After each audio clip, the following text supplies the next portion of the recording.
Pre-calculus students and general seekers of truth.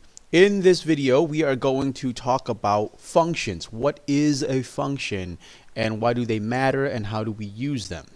So let's start with a definition, and this is somewhat of an unofficial definition because this is good enough for us to work with. There's some technical ways to say the same thing, but we don't need to get into that right now. So the way I define a function for this math class is it's a rule or a quote-unquote machine with input and output. Okay, so just think of a machine that has an input and an output. Now, for something to be a function, every single input has to have exactly one output. It can't have more, it can't have fewer, all right? Exactly one output. So before we get to the math functions, let's just kind of warm up with some other functions. For example, let's look at the toaster function. Well, the toaster function has an input and it has an output. You feed in some bread and it does its thing and it gives you some toast. So input bread, output toast. A washing machine, you input some dirty clothes, it does its thing, and it outputs clean clothes. And now let's look at a math function. So the way that we say this is f of x. Okay, f of x.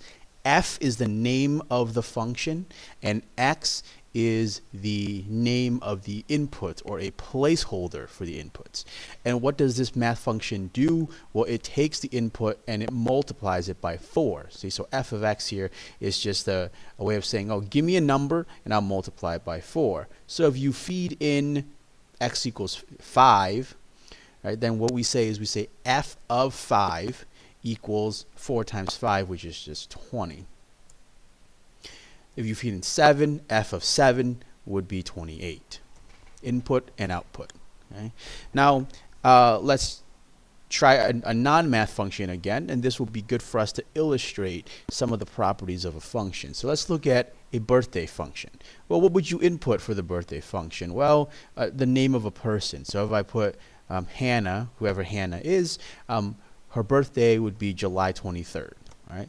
If I input another name, Monica, her birthday is May 29th.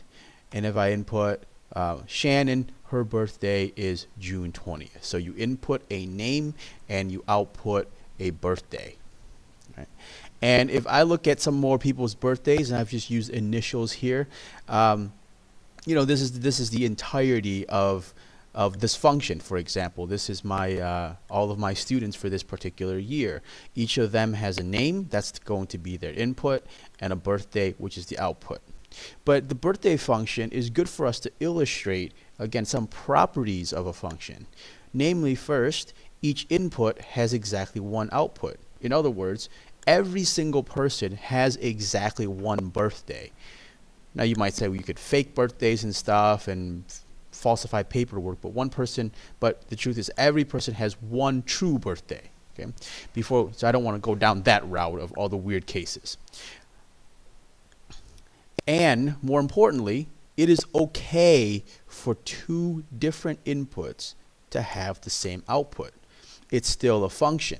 For example, this is like saying that it's okay for two different people to have the same birthday. Whoever his initial is HR is born on November 14th. And that is also the same thing as the person with the initials AM is born on November 14th. So if you put in two different inputs, you put in HR, you get out November 14th.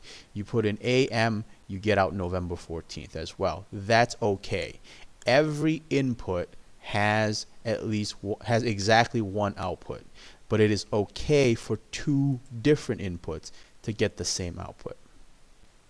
What's not okay is if you have one input and two different outputs. Okay, that's an impossibility. So if I put my name here, Mr. Wen, birthday January 26th, and Mr. Wen, birthday December 27th, that's not okay, right? That's nonsense, right? It's like saying I can't possibly have two real birthdays. I was either born on one day or I was born on the other day, but I can't be born on both days. So the big takeaway from this slide here is that in a function, it's okay for two inputs to have the same output, but one input cannot have two outputs.